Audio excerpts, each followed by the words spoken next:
thou long expected Jesus, born to set thy people free from our fears and sins. Release us, let us find our rest in thee.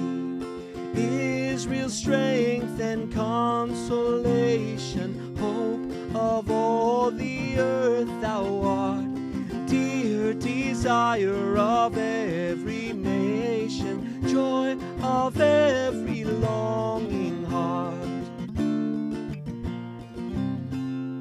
Born thy people to deliver, born a child and yet a king, born to reign in us forever. Now thy gracious kingdom bring, by thine own eternal Spirit, rule in all our hearts alone. By thine all-sufficient merit, raise us to thy glorious